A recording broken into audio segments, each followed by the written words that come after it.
Bismillahirrahmanirrahim. Assalamualaikum warahmatullahi wabarakatuh.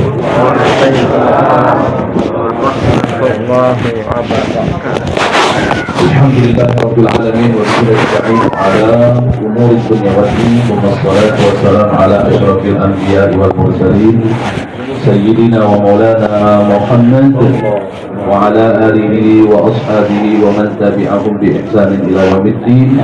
Rabbi shrah li sadri wa yassir li amri wahlul 'uqdatam min lisani yafqahu qawli.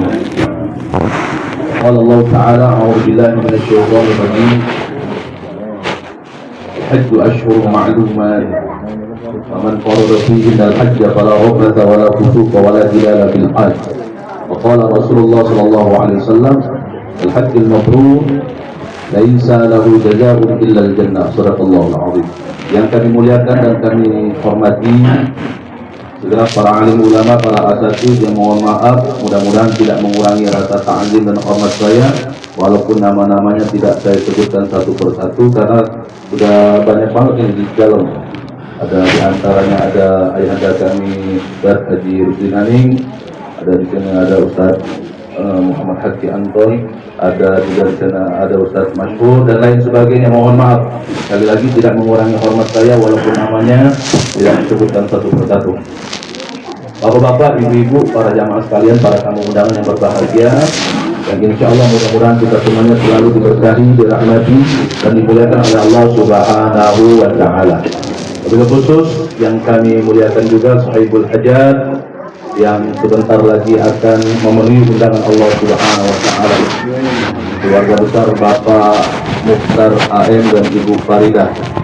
Bapak, ibu-ibu, para jamaah sekalian, beliau mengajak kita duduk di tempat ini bukan sekedar duduk, tapi mengharapkan kepada kita semuanya untuk memberikan doa sekaligus dengan keikhlasan hati kita semua memberikan maaf. Tadi sudah disampaikan oleh beliau memohon maaf kepada kita semuanya. Pertanyaannya, bapak-bapak, ibu-ibu yang hadir dalam kesempatan ini memaafkan beliau atau tidak? Alhamdulillah, Pak Mukhtar sudah dapat maaf, insya Allah ibadah hajinya lancar. Amin. Dan kalau sudah mendapatkan doa, mendapatkan maaf, kami juga nitip doa Pak Haji. Pak Mukhtar ya, nitip doa. Mudah-mudahan sahabat-sahabat Pak Haji, tetangga-tetangga, keluarga, semua yang hadir di tempat ini mudah-mudahan dipanggil juga oleh Allah. Panggilan itu paling tidak ada dua. Makanya tadi itu tidak diperjelas. Panggilan tak dua. Ini panggilan dari Allah. Panggilan kematian apa panggilan ke tanah haram? Nah, yang kita harapkan sebelum panggilan kematian, panggilan ke tanah suci dulu. Amin ya Rabbal. Nah, ada yang tidak mungkin bagi Allah Subhanahu wa Ta'ala. Insya Allah kita diberangkatkan oleh Allah. Yang penting banyak-banyak doa dan minta doa kepada orang yang sedang berada di sana. Nah, maka nitip doa. Nah, ketika pulang dari sana, temui cepat-cepat, minta doa.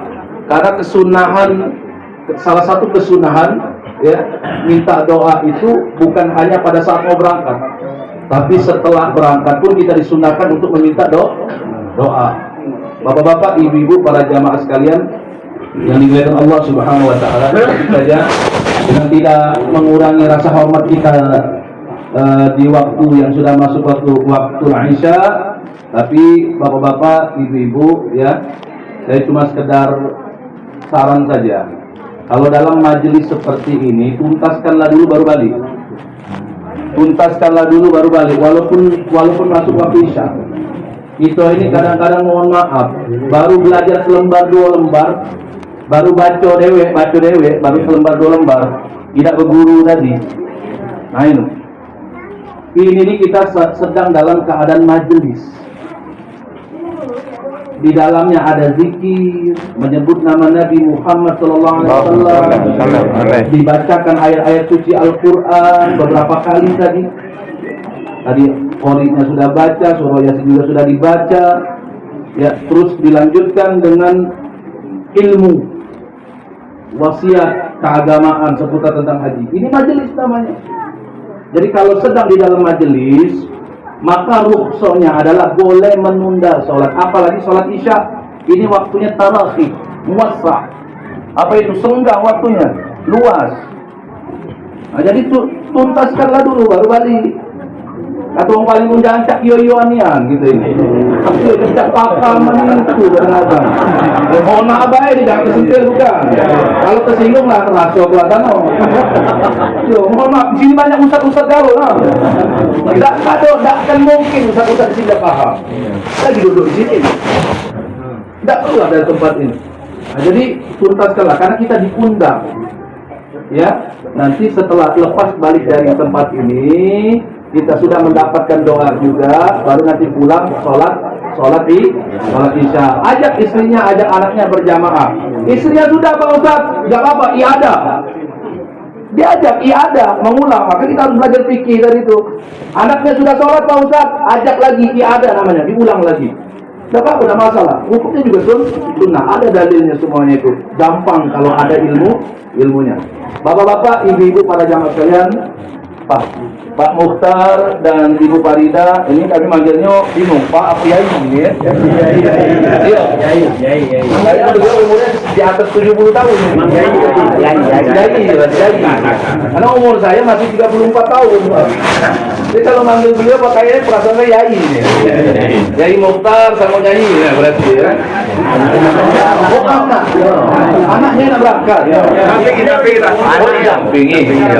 Oh Masya Allah. Ibu Farida itu anaknya baik, ini sekedar saran saja. Ada beberapa hal yang ingin saya sampaikan, walaupun ada ustadz-ustadz yang sudah mendengarkan, tapi ini perlu saya sampaikan. Yang pertama, simpel saja. Perintah ini perintah haji ketika Allah memberikan kemampuan. Ini tolong dipahami. Ketika Allah sudah memberikan kemampuan, maka wajib kita untuk berangkat ibadah haji.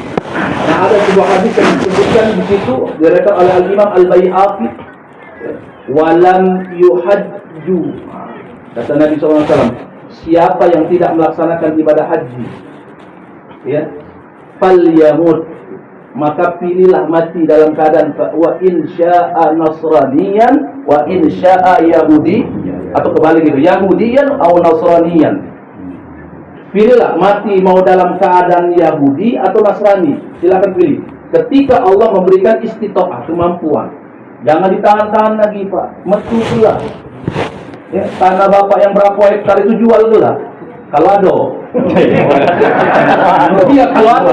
Kenapa tadi kalau ada? Belum ada lagi masalah ya.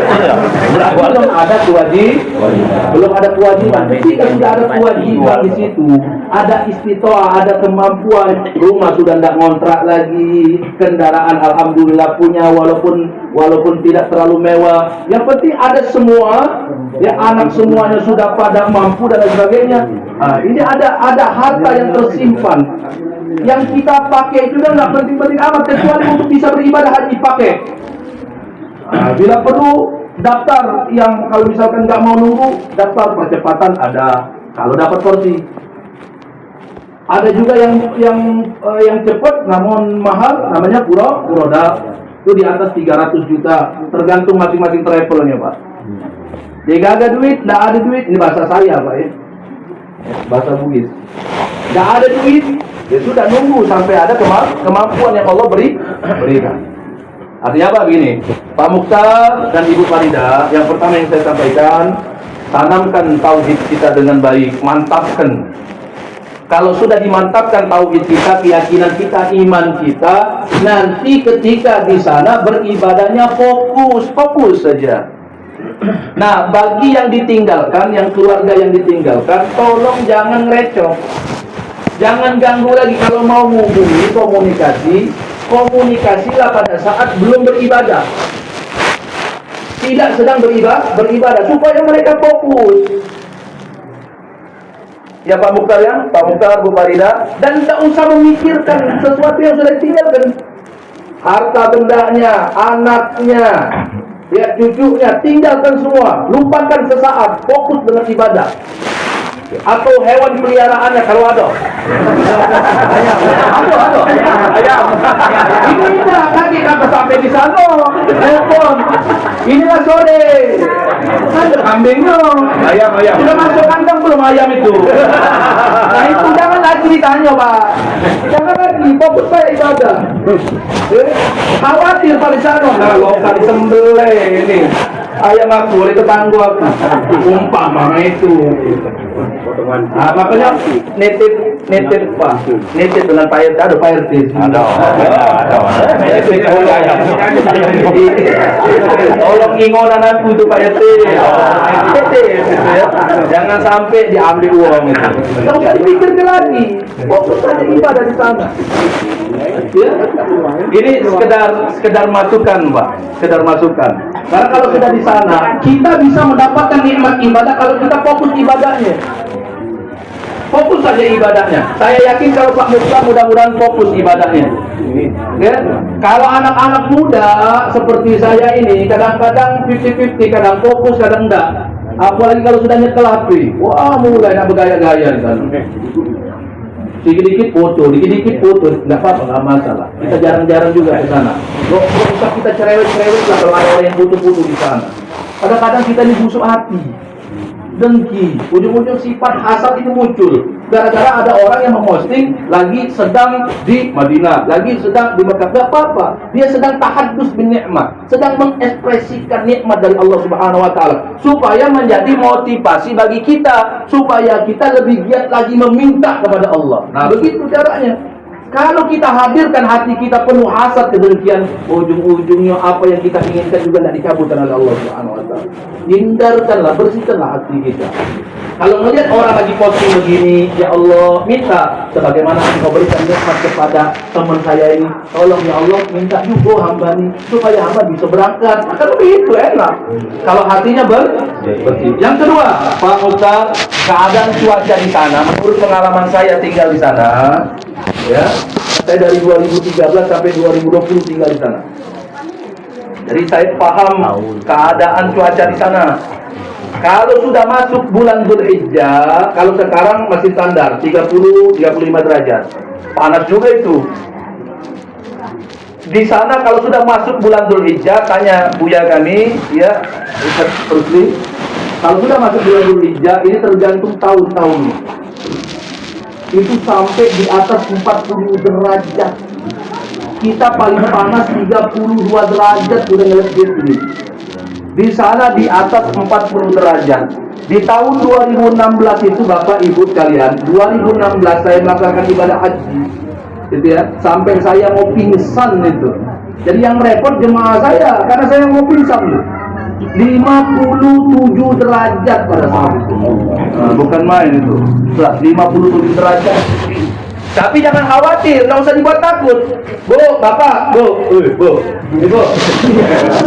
Alhamdulillah loh. Mikir ini kredit kan. Pak, Ibu, kita berangkat ke Mekah, Madinah. Mohon maaf Pak, mohon maaf kalau tidak sopan ini berdiri sini ya. Mohon maaf. Kalau lagi di sana, jangan beranggapan Mekah Madinah itu tempat pembalasan. Ini di mana ceritanya? Ujung-ujungnya kita takut berangkat. Benar nggak kira-kira? Pernah nggak dengar? Wah, kita harus persiapkan diri. Kali di sana kita ditempelin malaikat. Mana cerita itu tempelin malaikat? Di sana bisa tempat bertobat gitu. Ya. Jadi jangan sampai kita menyebarkan isu-isu yang tidak baik tentang tanah suci. Ini namanya tanah suci. Toh kita juga berangkat ke sana itu pun atas panggilan Allah Subhanahu Wa Taala tanpa melihat siapapun. Kadang-kadang kalau kita berpikir kita sampai saat ini belum berangkat, umpama begitu. Kok tetangga aku yang punya tato? Mohon maaf, jangan singgung yang punya tato ya. Tetangga aku yang punya tato preman dia. Lah qadarullah berangkat Pak. Lah. Ini kalau bukan karena Allah tidak akan mungkin berangkat. Semuanya karena Allah. Wallahu ala kulli syai'in qadir. Allah yang menentukan semuanya itu. Jadi jangan pandang remeh orang, Pak. Kita bisa lihat orang ini, wah ini bukan ahli ibadah. Tiba-tiba dia berangkat ibadah haji dan umrah. Allah tidak sembarangan memilih seseorang untuk berangkat. Siapapun atas kehendak Allah pasti berangkat. Nah ini makanya pesan saya Pak Mukhtar, jaga kesehatan. Stoplah dulu nongkrong-nongkrong. Kalau misalkan hobi Pak Mukhtar ya, hobi nongkrong, hobi ngegap, umpama itu. Jangan tersinggung tadi. Pak Ustaz ini nyenggol-nyenggol ngegap dulu. Enggak, maksudnya itu mau berangkat, stop dulu. Kalau Pak Mukhtar hobi ngegap, kenapa deh kaget? Jangan Ya tidak masalah lah. Yang penting tak ada unsur judi di situ. Yang penting ingat waktu. Ya tidak ada unsur judi. Bersilaturahim, bertandang sama tetangga. Jangan dong main di rumah. Tidak ada bucunya lagi. Mana itu uang itu? Tidak muncul lagi. Tahu-tahu lah mati. Yasinan. Kita nengok jasad coba. Bapak-bapak, ibu, para jamaah sekalian. Lalu yang selanjutnya, yang ketiga, itu tadi yang kedua, jaga kesehatan kita, ya, persiapkan diri kita, karena di sana cuacanya lumayan, cuma jangan dibawa takut. Yang ketiga, bapak-bapak, ibu-ibu, para jamaah sekalian, selagi penutup dan saya tutupkan langsung ini. Yang ketiga, Pak, ini penting bagi saya. Nanti di sana jangan kaget, kebiasaan ibadah di masjid ini tadi berbeda di sana sedikit saja, karena mayoritas di sana bermadzhab Imam Ahmad ibn Hanbal. Yang ketika subuhnya tidak pakai kunut. Ba'da sholat, Assalamualaikum warahmatullah, Assalamualaikum warahmatullah. Sudah, zikir dewe-dewe, doa dewe-dewe. Ada yang langsung. Nah itu. Ada yang langsung tidak berdoa lagi, tidak berzikir lagi. Terserahlah mereka. Walana a'maluna walakum amal. Bagi kami amalan kami, keyakinan kami, pemahaman kami, apa yang kami pelajari, itulah yang kita lakukan. Bagi mereka terserah dengan apa yang mereka pahami, dengan apa yang mereka kerjakan. Maksudnya begini Pak Mukhtar, kebiasaan di sana jangan dibawa ke sini. Saya dari 2013 sampai 2020, apa yang ini hari, mohon maaf. Saya di sana bukan hanya sedang membimbing, saya belajar juga di sana dengan masyayikh-masyayikhnya itu. Kata masyayikh, kata syekh di sana, ente jangan begini, jangan lakukan amalan ini. Iya, baik. Naam. Kapan balik ke sini? Satu pun tidak saya lakukan apa yang mereka katakan. Saya melakukan atas apa yang diajarkan oleh guru-guru saya. Sudah selesai. Kakek saya 4 tahun setengah di Mekah. Kakek saya itu belajar bermadzhab Imam Ahmad ibn Hanbal, orang Muhammadiyah kakek saya itu.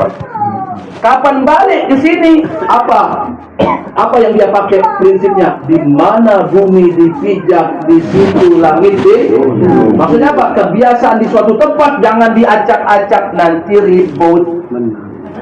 Baru 9 hari umroh, nengok kebiasaan ibadah di sana. Kapan balik ke sini? Bid'ah. Oh, pakam kau mamam. Salah ini. Ya Allah ya Rabbi. Padahal di sana itu memang mayoritasnya mazhab Imam Ahmad bin Hanbal, tidak pakai kunut. Tapi ingat, kebiasaan kita ini mayoritas Syafi'i. Ketika subuhnya pakai kunut, pada sholat kita zikir doanya bareng-bareng. Ketika selesai doa kita bersalam-salam. Apakah ada dalil? Ada dalilnya semua itu. Nggak akan mungkin dilakukan di dalam mazhab Syafi'i kalau nggak ada dalilnya. Kunut ada dalilnya. Ya, hadisnya sahih, buka Sahih Bukhari. Terus zikir ba'da sholat ada dalilnya, buka Sahih Bukhari dari Abdullah bin Abbas, inna raf'as sauti bi dzikri hina yansarifun nas min al-maktubati kana ala ahdi Rasulullah sallallahu alaihi wasallam. Ada apa enggak usah ngomong bid'ah. Ini apa lidah hadisnya, belajar tafsir juga enggak, tapi mohon maaf ini kadang-kadang ngomong sedikit bid'ah tuh kayak di kepala aja. Apa ketemu nah ini pelantar, bid'ah. Nah itu, hati-hati. Doa bareng-bareng ada enggak dalilnya? Ada, buka lagi Sahih Bukhari. Buka itu. Kita bersalam-salaman berdiri itu ada enggak dalilnya? Buka Sunan Tirmidzi. Hadisnya sahih. Bahkan Al-Imam Ibnu Hajar Al-Haytami juga menganggap hadis ini sahih. Semuanya ada dalil. Nggak ada yang mengatakan bid'ah kecuali mamang sebelah itulah. Iya, dikit-dikit bid'ah. Jadi sekali lagi Pak Mukhtar, apa yang dijingok di sana itu jangan dibawa ke sini. Ikuti saja kebiasaan di sana, ya. Jangan ngerusak apa yang sudah dibiasakan di sana, uruf di sana, adat di sana. Kalau di sini, kita sudah melok yang ada di sini. Jangan sampai Pak Mukhtar balik haji, wah, nengok sholat di masjid ini. Kapan ditengoknya? Salah ini, salah. Jangan Pak Mukhtar ya. Saya yakin Pak Mukhtar tidak seperti itu. Yang khawatirnya itu budak-budak seumuran aku ini, Pak Ibu. Kalau berangkat ibadah haji, ya. Itu sana lumayan juga 40 hari lebih. Apalagi beliau ini gelombang 1 Buya ya. Gelombang 1 berarti ke Madinah dulu. Madinah lebih banyak. Apalagi kalau ke Madinah benar-benar jaga stamina. Karena ibadah kita yang serius beneran itu sampai puncaknya mulai dari tanggal 7 sudah persiapan. Tanggal 7 Zulhijjah sampai tanggal 13 Zulhijjah. Nah, itu butuh fisik yang kuat. Tapi jangan khawatir, minta sama Allah supaya kita dimudahkan oleh Allah Subhanahu wa taala. Sekali lagi, Bapak-bapak, Ibu-ibu, mari sama-sama kita berdoa kepada Allah Subhanahu wa taala. Mudah-mudahan dengan doa kita menjadi sebab kemudahan buat beliau, Bapak Mukhtar dan Ibu Faridah, supaya bisa menjalankan ibadah haji dengan segala kemudahan dan mendapatkan haji yang mabrur. Amin. Dan kami sekali lagi menyampaikan kepada Bapak Mukhtar dan Ibu Faridah, tolong doakan kami yang belum berangkat ibadah haji dan umrah. Amin. Mudah-mudahan ada rezekinya, tahun depan kita berangkat bareng-bareng. Ya. Ini saja yang dapat kami sampaikan, mudah-mudahan bermanfaat. Mohon maaf atas segala kekurangan. Wallahul muwaffiq ila aqwamit thoriq. Wassalamualaikum warahmatullahi wabarakatuh.